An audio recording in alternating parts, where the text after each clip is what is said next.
This podcast contains serious content served with a dollop of humor. Play, think, listen, learn. Play, The think, plan you're listen, looking for is here. listen, learn. Play, One moment. Let me get my listen, phone set. play, I'm feeling listen, good. play, Hi, listen, we're here and we're a little play, weird. think, Can listen, I just say how learn, happy that play, makes my heart? Think, listen, learn. Welcome to episode 2 of the Childcare Resources Provider Support Podcast series brought to you by the Couch Coaching Quintet. From caricature left to caricature right, I'm Mike. I'm Adrian. I'm Marie. Hey, I'm Viv. And it's Chris again. And our topic today is what 21st century kids should be learning. And I'm wondering, what's something from your childhood that was different from what children are experiencing now? You know, something I was just talking about here in our household was how in the 90s, when the internet was popular, you had to have your phone dial and it hooks up in the internet and it makes that weird sound. And you know, it takes 15 minutes to check your email. And in that 15 minutes, if someone picked up the phone, you had to start all over again. Right. Yes. And nowadays, like kids are, we and kids can just, hey, you know, I need to check my email or my school email. It's a push of a screen and everything is there. And so thinking about how technology has changed, it's come a long way.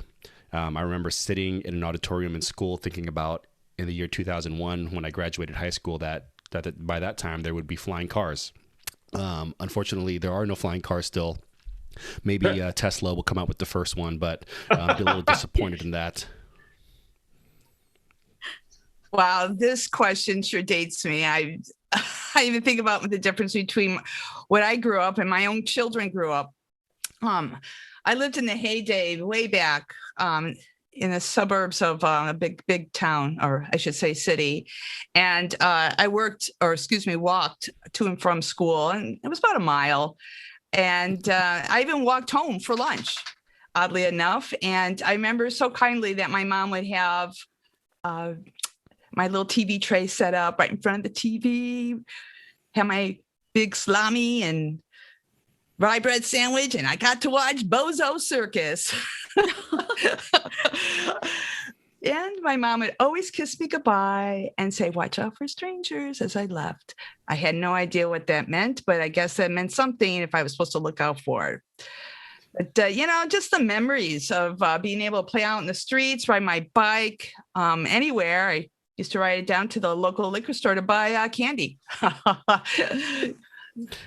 Couldn't do that today, I imagine. But anyhow, that was when I was growing up. You know, Viv actually sounds very like she's got a lot of wisdom, because when people say, you know, I used to walk to school 5 miles in the snow back and forth barefoot, you know, they've got some wisdom and some life experiences that you should listen to and share. So thank you for sharing that, Viv. Oh, no problem. Calluses are showing on the feed here. Well, I would say, Viv, that you're not the only person who might be dating yourself with the question that I asked. I grew up a long time ago in the Rocky Mountain West. And the thing I remember that feels most different from what I think most kids experience these days is that I had enormous freedom to be off and out and about on my own. As long as I was back for dinner every night, my parents didn't seem to care where I had gone or what I had done. I would ride my bike miles from home. I'd go hiking in the hills nearby. I'd hang out with siblings and chums pretty much where we pleased, doing what we wanted to. It's a little scary looking back on it, but at the time, I took it for granted, and it was pretty gratifying. Yeah. I think the biggest difference between my childhood and what I see my children engaging in now is that instant gratification and the lack of wait time, right? Like, we have Hulu, but we have the Hulu with 90-second ads. My children refuse to watch Hulu because they can't be bothered by a 90-second ad. And I'm like, back in my day, we had to watch, this half an hour program, but 15 minutes of it was commercials. Like, it was only a 15, maybe 20-minute cartoon. And then when I explained to them that cartoons had specific hours, we didn't have a cartoon channel, and we didn't have, 24 access to like a whatever streaming channels. It was cartoons were on from 3 to 4:30. And then after that, it was the news and then like Jeopardy and your nightly programs.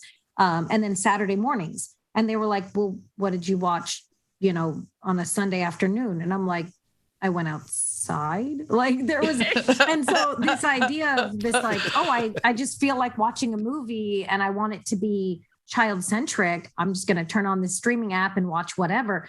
That was not a thing in the 90s. And even Google was born in 1998. So when I informed my children, I was in middle school when YouTube and Google was born, for lack of better words. They were like, but what did you do before 1998? And I'm like, a lot of things. And then my youngest was like, but how can you live and how can you do without YouTube? Like she was so frantic and just like, how does one live without YouTube?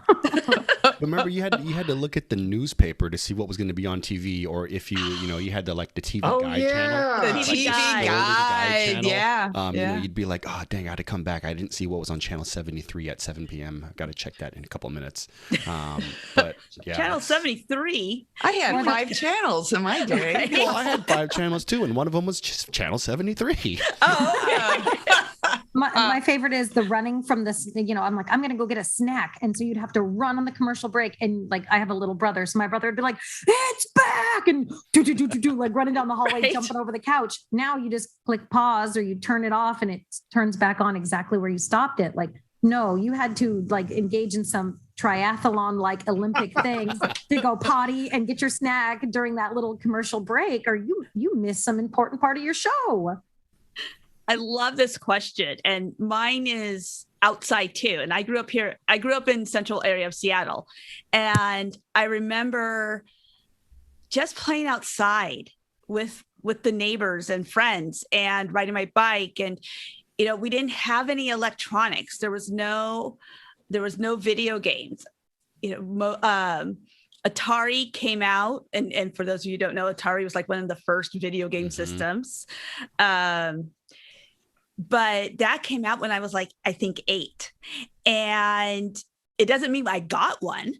It just, and so, I got my first video game system last week and no, really. And so, just that was a delayed reaction. What? That was a delayed reaction. Got the Atari? No, it's not an Atari. I got a Wii last week from a neighbor. But yeah, it was like, just being set loose with our imaginations and running around the neighborhood and in and out of each other's houses. And it was safe to do that.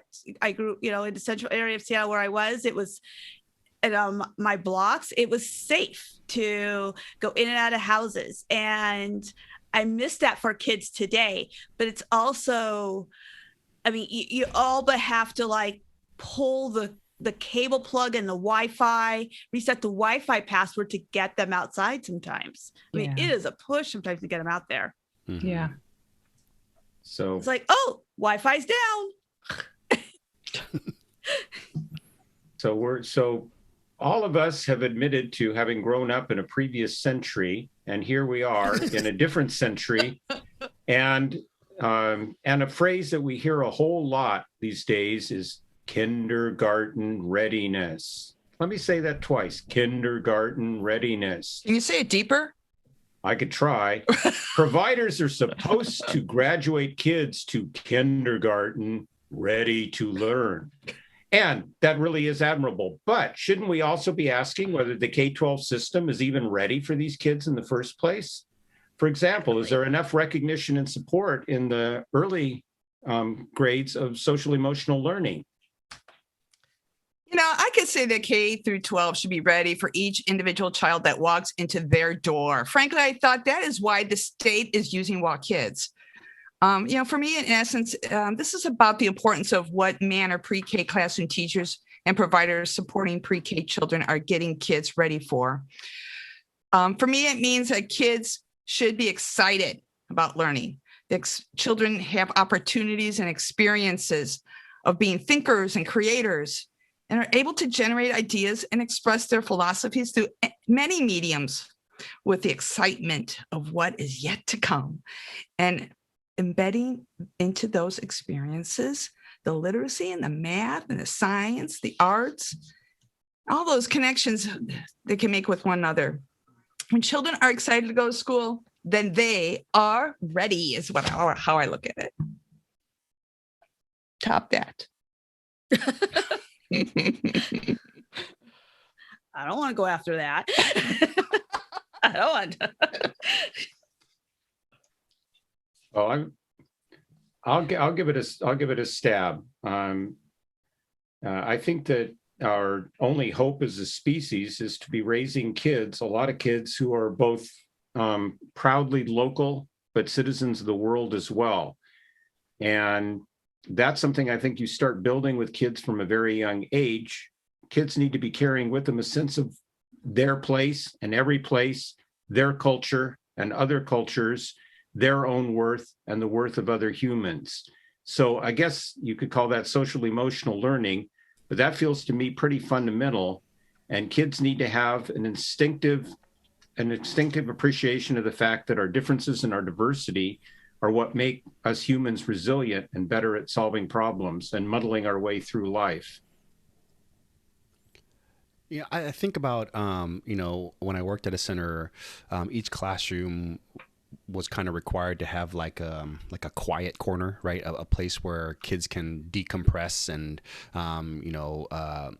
kind of readjust their attitude. And but was the quiet corner, was the quiet corner viewed as a punishment, or was it viewed as an opportunity, or what? Well, I guess it depends where you worked, but it was supposed to be an opportunity where kids can go and unwind and come back and regroup themselves and come back to the whole group whenever they're ready. And in some instances, I've seen that work, but I wonder, and I don't know what it looks like now, but is something like that implemented in grade school, right? Do those kids have an opportunity to find a corner or find a quiet place, or is it just, whole group the whole time? And the reason I say that is because I had an opportunity to talk to a couple of kindergarten teachers when I was a teacher and a director for a big box center that won't be named.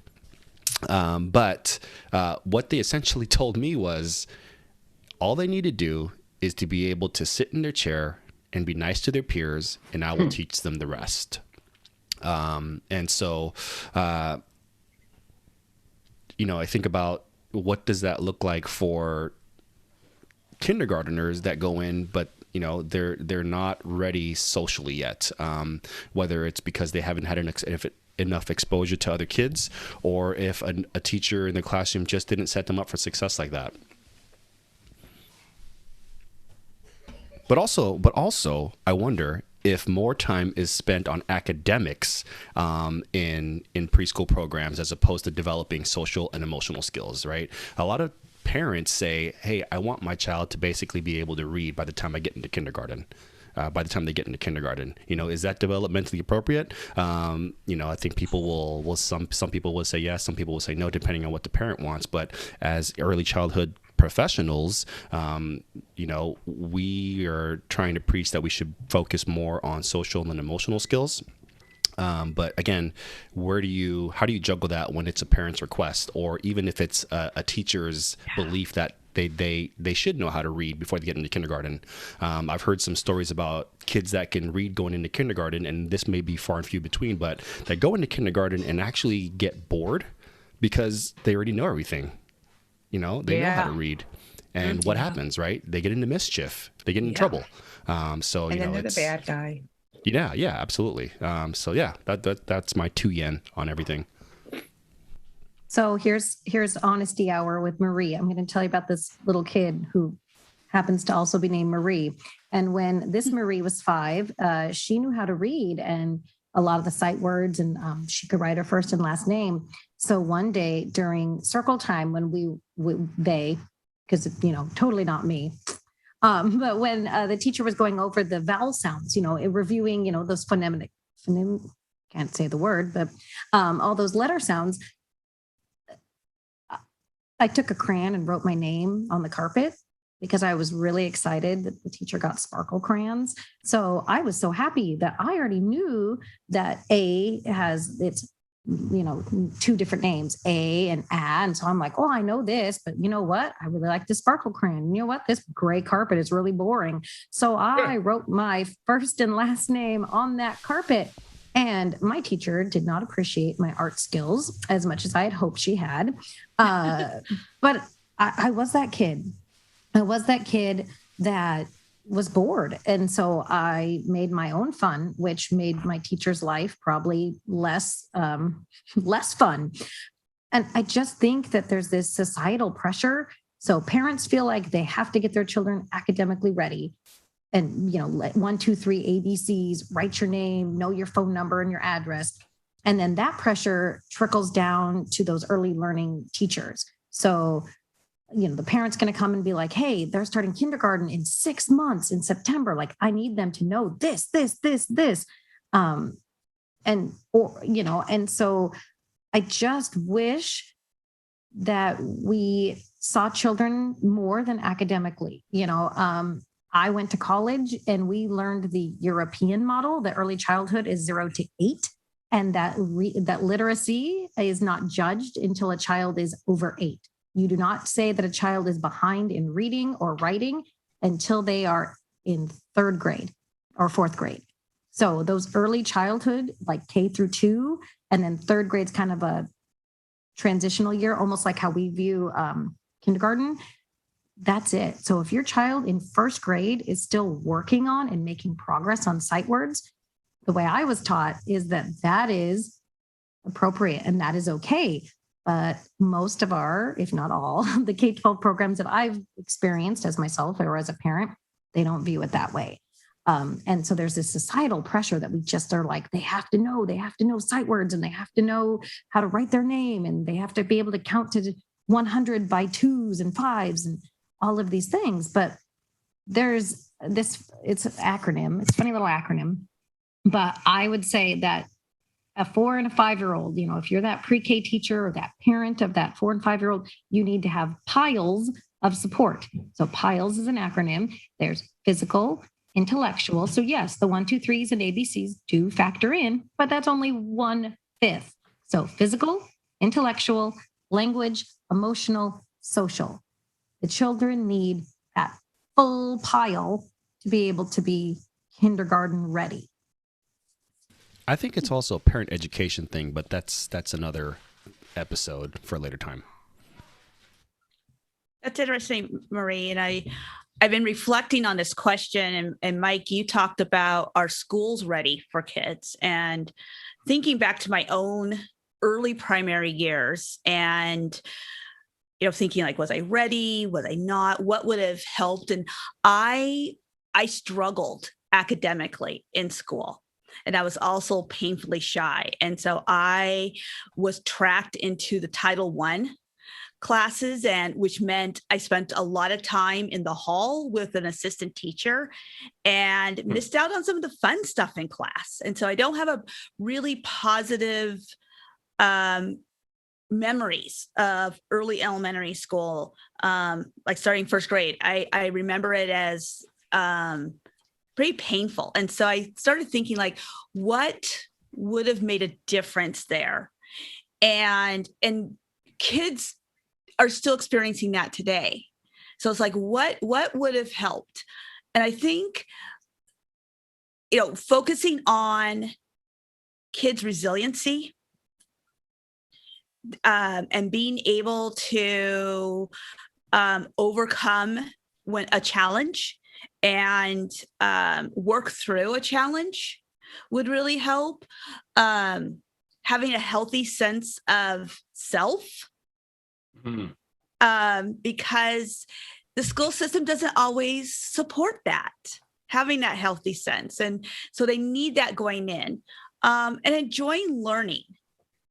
And that is something that I came into the school system with, which is a joy of learning, but I don't think I kept it long. I think it was kind of worked out of me in part because of the model that was used back in the early 70s. And so, I want kids to enter school with that inquisitive sense, that sense of wonder, a sense of belonging. And it may seem so far off. Like there's no way that can happen. That's like aspirational down the road. But if we as teachers and as coaches are willing just to relook at our practice and what we want is the end game. I don't know if we always look at what we want at the end game as we work towards it. And so then all of a sudden it becomes August, the year before, the month before they go off to kindergarten. And it's like, well, are they ready? And that question has to start the moment they show up is, what are we doing to prepare them to not just academically, but emotionally, their mental health? How are we preparing the family to be resilient, to enter a really large system that isn't always welcoming? And we have to do it with honoring a child's race and ethnicity and their culture and seeing the strength and beauty of them. And just planting the seeds of I matter as a child and my culture matters, my language matters, really developing that I matter in this world and I can make a difference. And we can do it. I'm in. Well said. And on that note, are we seeing and valuing kids? Because that's what they really need the most. Let's move on to something slightly different, what we call our lightning round. We will close out this podcast with 3 episodes of lightning round, and the rules are pretty simple. We field questions from you, our listeners, that we take turns answering. And by the way, please send your questions to us, the Couch Coaching Quintet, at ccpodcast@childcare.org. Can you say that again? Okay. CC, that's 2 C's, ccpodcast@childcare.org. We take turns being the moderator, and our moderator will read a question or prompt. Time is precious. Each of the other 4 coaches must answer in 15 seconds or less, and the entire answer period ends after 50 seconds. A rude noisemaker will be used to silence coaches who are exceeding their allotted time. So, Viv, will you please moderate our first question? You got it. I'm up for it. Okay, here we go. Uppercase, lowercase, both or neither. What letters should we be teaching children to write? Go. I'm going to piggyback off of what Adrian said earlier. And I think we just need to let children explore and be creative and keep their love of learning. So if they want to write uppercase or lowercase or a combination of both, just get that pencil, pen, crayon, whatever in their hands and let them go at it.